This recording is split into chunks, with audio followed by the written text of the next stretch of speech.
This array represents the object that I'm going to render on the screen.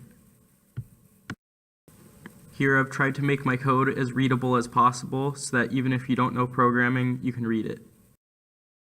Now when I run this, you'll be able to see what all of those numbers look like. Ta-da! It's a triangle. Today I converted that square into a colored cube. Each side of the cube, or I should say each point, has a different color. I'll go ahead and run that here. And you'll see here this communist cube where all the colors share the points equally. Here I'm randomizing the values of the vertices in the cube. This will make it so that I can change the color instead of the colors we saw yesterday. As you can see, there's a lot more going on in this one. And it's no longer a communist cube.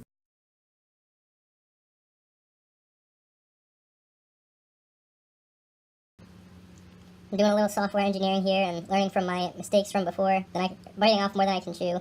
So right now I'm writing out a few requirements for a base engine for a minimum viable product. Obviously it's not really a product, it's a minimum viable engine, but anyways, stuff like the window obviously that's needed to render, input for different keys, textures, models, which is just going to be a square, so I'm not sure if I want to do a whole entire class for that, a thing to render it, and shader to load up variables, and then just a base class for the sprites, and different game states like the menu and in-game.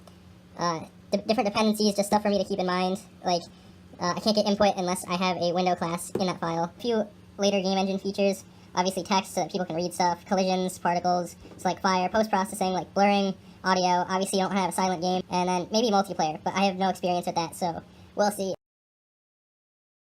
I'm a little frustrated here because I'm coming from Java and I'm trying to use namespaces in place of statics. I'm getting linking errors even though I think I'm doing it right. Obviously if I was doing it right though, then it would compile.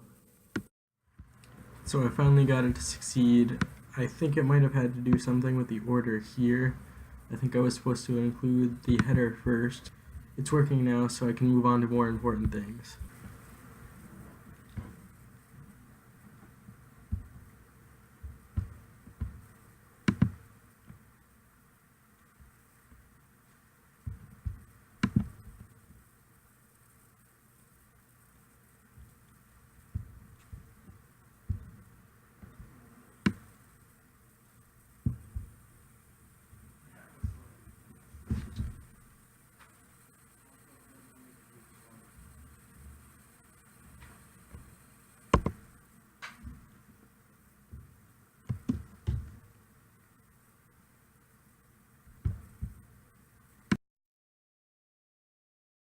Holy cow, look at this.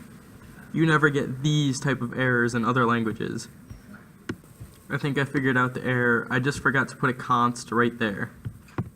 I've added in a delta time variable, and this is used in calculating the frames per second. It's also used to make the game run the same speed on a crappy computer and a fast computer. The last thing I implemented was a movement system, so I'm moving this with WASD. As you can see here, I've added in a few more textures and spruced up the place a little bit.